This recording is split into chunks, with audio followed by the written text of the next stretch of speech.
Nur Platz. Lustige Stühle. Ja, ja. Ich habe denselben Typ an der PH kennengelernt. Das ist nicht gekannt. Aber ja, funktioniert.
Guten Morgen.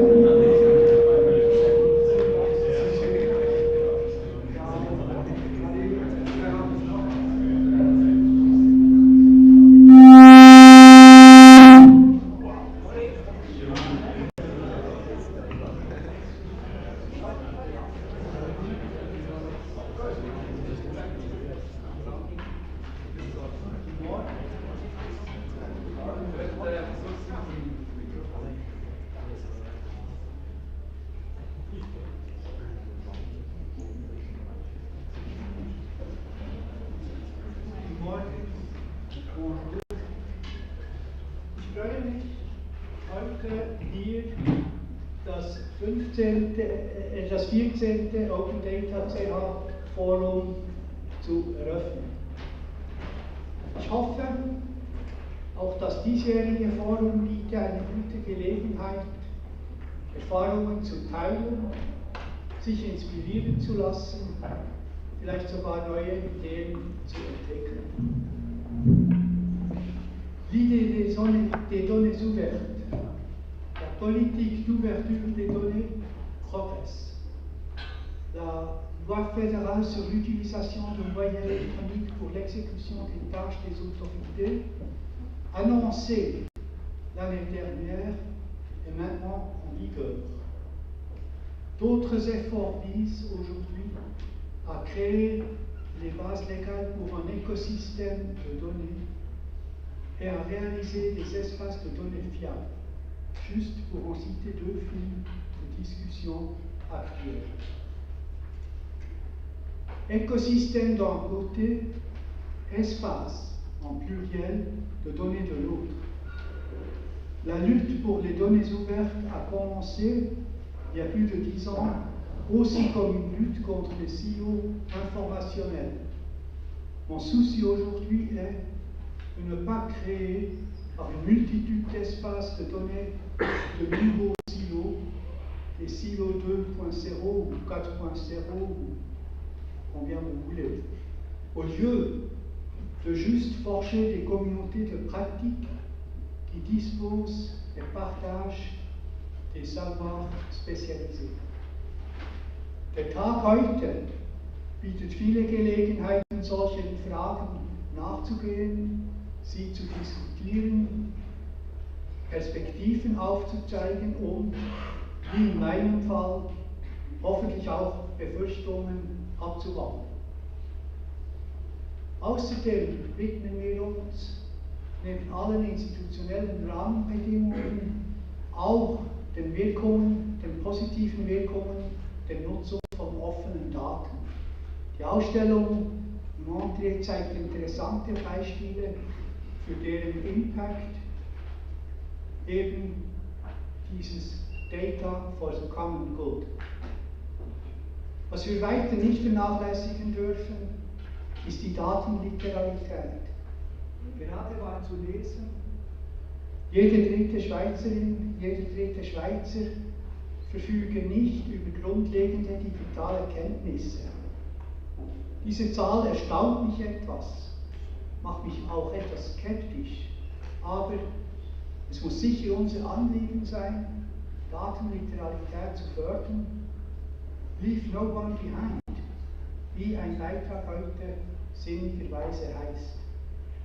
Also nicht nur guten, sondern auch breiten Datengebrauch möchten wir ermöglichen. Il ne me reste que de vous souhaiter une journée inspirante et des discussions fructueuses. Profitez de notre programme riche. Je passe maintenant la parole d'abord à Florine, ensuite au conseiller national Gerhard André, un des membres du Parlement qui est le plus proche de nos idées et qui je remercie déjà de son soutien. Vous, tous et toutes, je vous remercie d'être venus à Fribourg, de votre intérêt et de votre engagement continu. Merci beaucoup.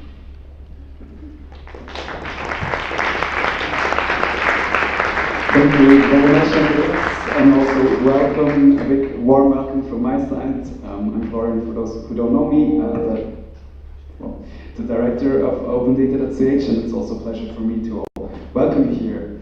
I'm just going to bore you with a tiny bit of admin before we get into Gerhard André's speech. First of all, a big thank you to all of our sponsors. I'm going to name them individually at the end, but again, this would not be possible without them. We wouldn't be here in Fribourg together, which would be a shame, obviously. And yes, so admin-wise, food and drinks. There's going to be lunch at 11:45 to 1 p.m. It's going to be at the Mensa. You're going to have a choice. You can choose a menu or also help yourself at the buffet. And then, last but not least, at the end, there's going to be an apero from 4:45 here outside. I think it's going to be over there where the coffee is at this point. The coffee is also going to stay there. In terms of photos and videos, if you take some photos, take some pictures, also videos, please feel free to tag us on Mastodon or LinkedIn as Opendata.ch and use the hashtag ODCH2024. There might be some people here that have a dot on their lanyard. That means that they don't want to be photographed or they don't want to be on public pictures, so please respect that. If you want to use Wi-Fi, there's a public one, public uni FR, but there's also Eduro in case you're like affiliated with any university. In terms of the program, we're going to have, again, the welcome speech by Gerhard in any second. It's going to be followed by by a panel discussion and also a keynote presentation on universal design and data. And also the afternoon program, which you can see here, but you should also have that on the back of your lanyard and also on the website. And it's also plastered pretty much everywhere, unless the University of Fribourg takes it down because of the maintenance. Also in the hallway, this picture doesn't seem to work. You see the community showcases. We've made a great effort to showcase all the some hackathon projects from the last couple of years to also acknowledge them. So please feel free to check out these showcases, and if you have any questions, please feel free to ask Oleg. He's the guy in the front, you probably all know, and so please check it out. And with that said, I'm going to hand it over to Gerhard. André, I hope that this is not going to get us the same issue, otherwise you can just, no, that's not good. You can just have my microphone. Huge round of applause for Gerhard André.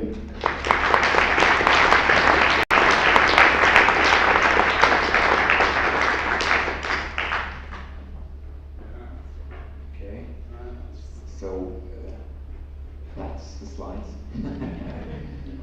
We'll give it a minute. So thank you so much for having me today, for having invited me today in my own great hometown. I hope you can enjoy the day in Fribourg, great cultural, gastronomic, touristic place. So much for the marketing pitch from my great region here, Fribourg, Freiburg.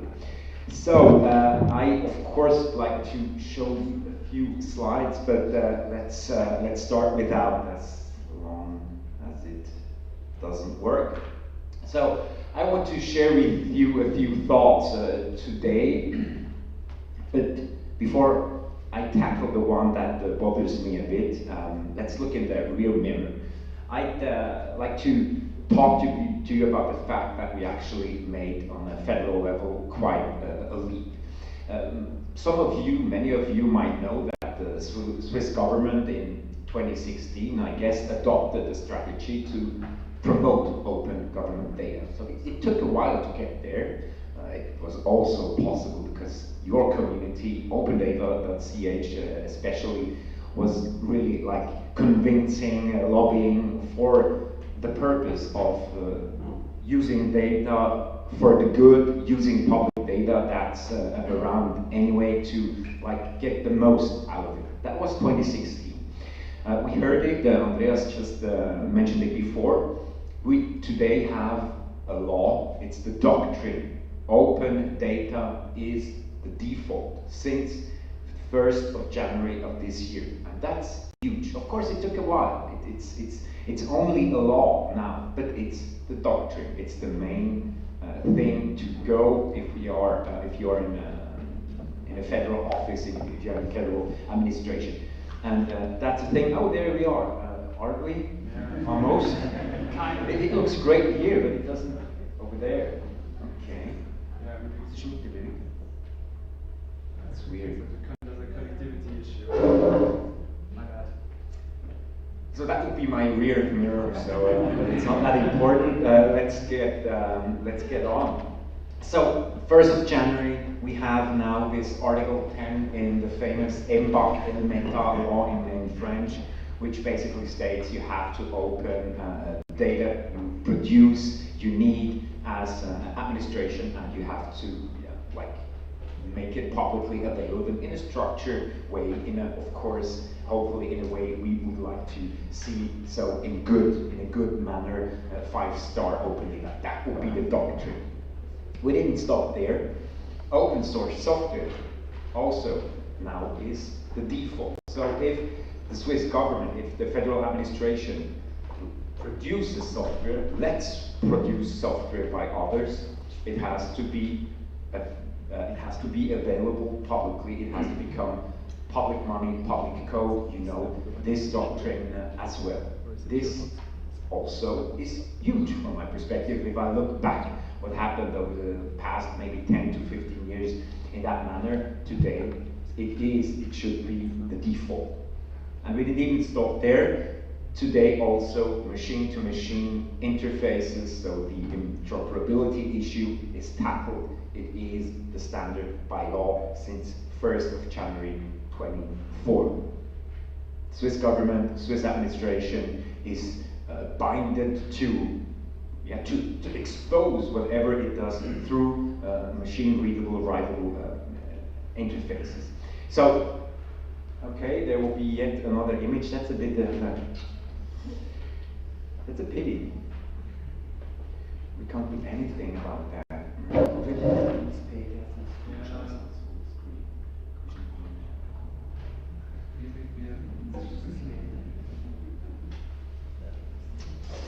So much about okay, anyway, we'll figure it out. I hope I can go straight through my presentation in my mind. So one could say, all great, job done. By the way, a job done only because of the support of the community of Opendata, CH++, and others who really contributed to that success. That was quite a challenge to get that into the law, but it was a great task and a great accomplishment. At this place, I really like also to thank Hannes Gassert. He meant to be here as well today, but he isn't. He really did a great job through his, of course, engagement in Opendata.ch, but also in, yeah, great, we are Thank you so much. Ah, finally. Anyway, so many thanks to Hannes, because really he was a great help to make happen what actually was passed by Parliament, by the federal Parliament. So one could say, job done, we can now close doors, it's great, it's in the law, so everything's done. Well, okay, get another issue now, I finally am there. But it's gonna, we all know, it's gonna need time, it's gonna need constant reminding, because the offices, the culture isn't there, and I think that's the big major task that's ahead of us, because you all know we have laws that take decades in order to really get to really become culture. We have great examples, of course, already. There's Swiss Topo, there's Bundesarchiv, there's Swiss Media, I can't even mention them all, that are really progressive, but there are many others that aren't yet. So to have this real global perspective on open data as a culture, as this doctrine, it's going to need time. But you now have an article in a law, and you can remind people that it's binding. So please move and get better if you aren't there yet. So that's what is happening. Andreas also mentioned the other thing we're working on in the federal politics. It's about sekundäre Nutzung of data, so how to get access to data that might be a bit more sensible, but still really useful for the common good. And I hope that we're going to soon find there as well a good way to deal with that, because that's the next thing that really is going to be important for us on a federal level. So I see an issue though by getting ahead with that, because my vision would be some sort of open source, open data, open standard, open, add whatever you want, ecosystem for public administration. But what I see as the thing that sometimes it's a bit hard to deal with is the new way of actually providing digital services. You all know many companies switched from some sort of license model to a subscription fee model. So we have a lot of black boxed digitalization. So it's hard to gain control over these kinds of services. And I think that's something that's gonna be tough if we want to move forward in a really in a consequent, in an important way. That's a thing I think we have to look at in order actually to establish this ecosystem I personally would like to see soon. So that what was happening over the past few years. So it was a big accomplishment on a legislative level, and I think that's really only a thing that was possible because there's this big movement, there's this big understanding that this data is important for the common good, for the good of us all. If we look a bit ahead, what is happening right now? Of course, you know so many great projects with open data, with open government, or open also private or non-profit data, if I can call it. So I'd like to show you one or two examples you might not know yet. There's one from Fribourg, and that's for me a quite interesting case. I have my hands a bit in this project. It's the Fribourg Cultural Agenda. That project was born during the pandemic. So the idea for a while now in Fribourg was to establish some event calendar for all that's happening in Fribourg. So there was public money involved from a federal, but also from a capital level. And the vision was from the beginning to provide this kind of service as a service public, because data on what's happening in a region is something that should be as free as possible, and of course as well curated as possible, and ideally only entered once. So now we have here in Fribourg this first version of this agenda. We're building it up, and what's great is it's of course open source software. It's not yet published, I have to admit that. We're still in the early stages, but it's open source. It's meant to be open source. It's meant to be machine readable, writable. It's of course open data. And what happened when we launched that through the media about a year ago, we immediately get a call from the Werner Kulturagenda. They had an issue with their own agenda, so they heard of ours, so they took over what we have produced here in Fribourg, and that might go beyond. So that's for me an interesting, like this win-win situation you can create when you open your data, open your source, and you're going to hear more about this from René Estermann. I don't know if you're going to talk about it. Beat, sorry. Beat Estermann. He's going to be, he's involved in all that, of course, as well, and there's a project going on that might become a national open event data initiative.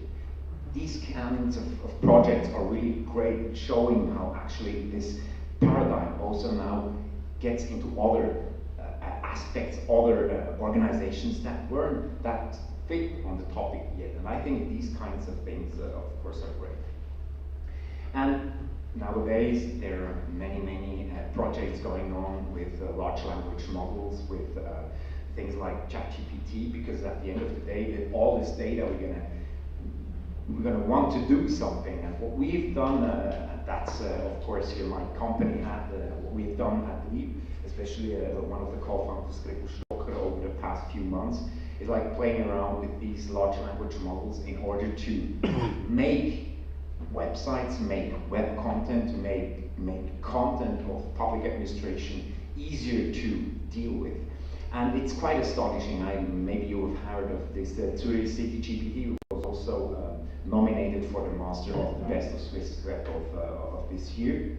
And it's quite impressive. So with quite little effort, of course, you still have to know how to figure out all the components that you need for that. But it's really interesting what's going to happen with these kinds of tools, because yes, having data is one thing. Having great structured data is one thing, but doing meaningful stuff with it, that's another yet another issue. And I think what we're going to see in the next few months, years, are quite interesting things. We had made the same thing for Fribourg.ch, for the cantonal website in Fribourg. So it's basically the whole content of the Fribourg website.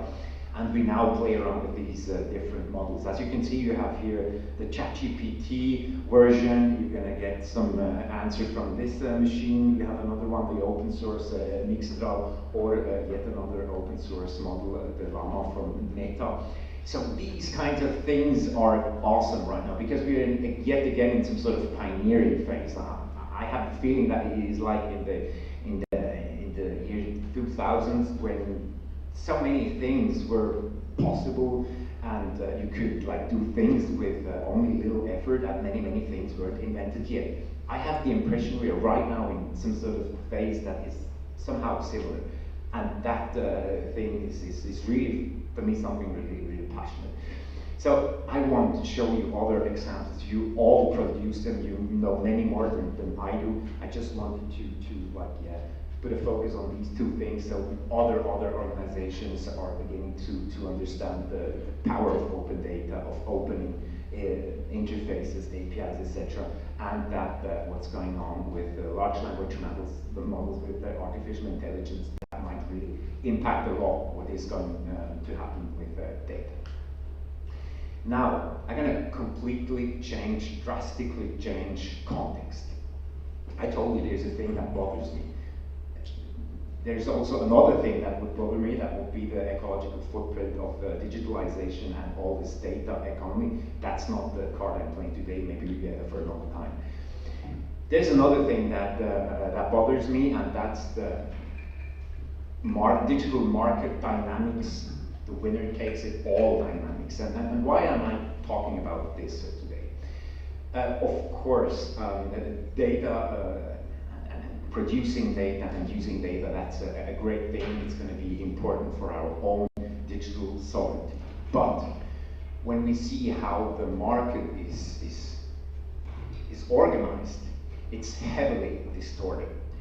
Maybe you know this web page, this Wikipedia page about the biggest company in the world.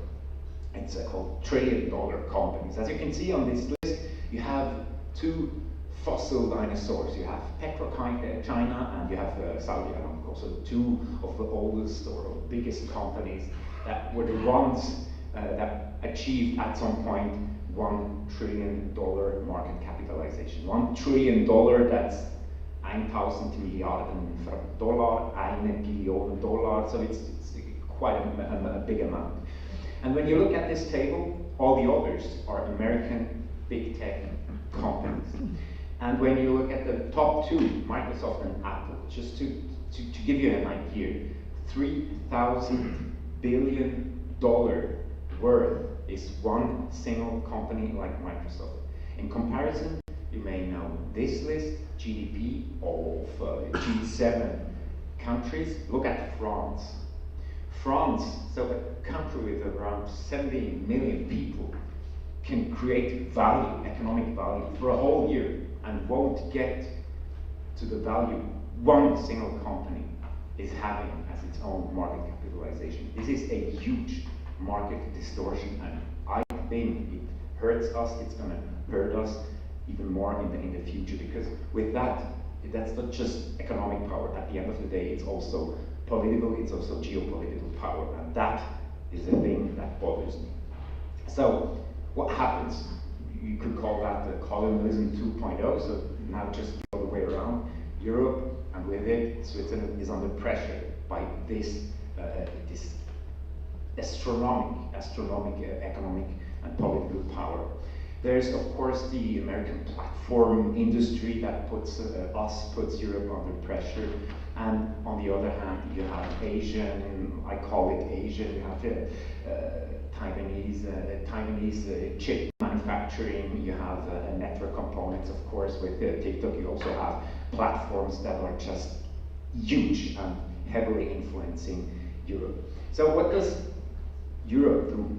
I think Europe awakens. I hope also Switzerland is going to be awakening together with it. And what do? Digital industrial policy, I call it that way. Something we don't like to hear talk about too much in Switzerland. We don't like to interfere with the market, but I think it's going to be necessary. You know, of course. No, sorry, that's the other way around. So you know, of course, GDPR as one of the first important regulations in cyberspace that was pushed by the European Union. You have heard maybe of the Digital Markets and Digital Services Act in order to deal with this oligopolies, with these market distortions. You may have heard, I'm sure, of the EU Artificial Intelligence Act, so a way to find some sort of legal framework to be sure how to use these new tools. Or there are others like the CHIP Act, so how to become sovereign also on a hardware perspective here on the continent. And there are others, Data Act, there are even more, I guess. There are so many acts. Now, I often hear, yeah, but the EU is only capable or is only regulating stuff, isn't innovating. Yeah, that might be true at some point, but I think inventing some technology, inventing software, inventing new ways of treating data, of course, that's a big accomplishment. We have seen with ChatGPT and others. I mean, that's impressive. But I wouldn't underestimate the effort to get rules, to get a legal framework that makes it easy, that makes it good for us, the people. That's also a huge task, and it's a potential for innovation. I like to frame it that way. So you need both. Of course, you need the technological innovation, but you also need a good way of using these kinds of tools, because as we all know, and especially with this market distortion you usually see in digital markets where the winner takes it all, we're going to need some sort of way to deal with this kinds of software, with these kinds of services in a way that it's actually good for us. Data and services for the good for us, for the people. And I wouldn't underestimate what the EU or European countries are capable for. And I'm not saying it's going to happen this way, but at least we have a good example. I don't know if you know the story of Airbus. Airbus in the 70s was basically in response to Boeing. Back in the 70s, there was in aviation one market leader, one dominant player called Boeing. And for Europe countries, it was unacceptable from a sovereignty perspective, from a security perspective, to have only one single provider for aviation on the planet. From one single country, of course, they were befriended, but there are limits to that. So what did Europe do? They joined forces and they created something called today Airbus. And I wouldn't say that it wasn't a success. I think Airbus is doing quite well. I'm not so sure about Boeing these days. So I wouldn't underestimate what Europe is trying to do. If it's going to achieve, that's yet another question, of course. I think from a Swiss perspective, from a EU perspective, sorry, I have to get back. So we're going to need to find a way to be a bit more sovereign than we are today. So in conclusion, I think open data goes mainstream. That's nothing new to you, but it will still take time to become culture. We're going to be reminding constantly that it has to become culture in order to be capable to get the most out of the data for the good. AI will challenge data governance. What is going to happen right now with the usage of data, wherever it may come from, that's going to challenge us heavily in the next few years. But I also say there is, in itself, a potential for innovation, how to find the good rules, how to find the good way to use these kinds of tools. And the economic power question, if I can put it this way, will decide digital sovereignty for Europe, for Switzerland. We're going to need to find a way to stand on our own feet. Imagine if a building that we want to construct here in Switzerland is only possible through American and Chinese companies. That would be somehow weird. But in digital, that's right now basically a reality, if I put it a bit more populistically. So we're going to need to find ways to stand on our own feet. And with these few thoughts, I hope a bit surprising and not too much into what you're going to hear anyway today, because you're going to have a great program.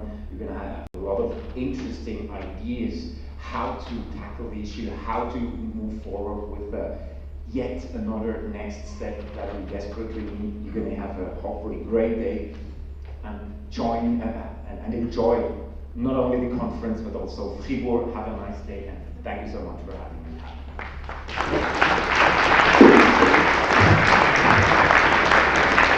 Thank you very much, and also for the technical difficulties. Hope they're not going to continue.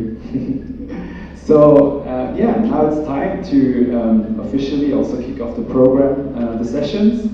We're going to have two sessions coming up next.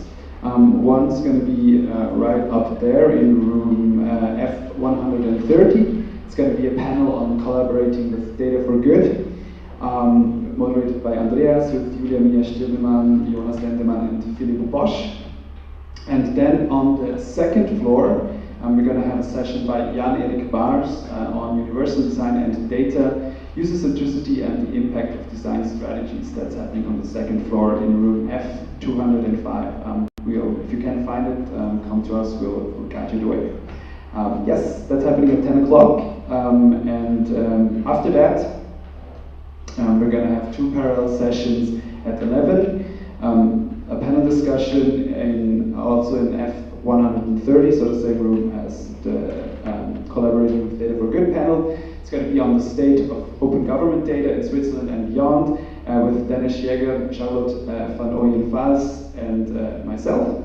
And then Corinne Grobe at the same time happening in room E130, also that way, on From Data to Impact, combining data science skills with digital product managers mindset. Yes, and after that there's going to be lunch, and and the next session is then happening again here, here in this auditorium. At the same time, also a workshop by the ICRC, International Red Cross, happening in room 1C130. Yes. So if you come back, so up next Make up your mind, the choice will be hard, so collaborate for good panel or the presentation keynote by Jan and Kvars, these two rooms. And I'll see you back here after lunch at latest. And you should have all the program on the back side of your lanyard here. If you have any questions, feel free to ask. Thank you very much.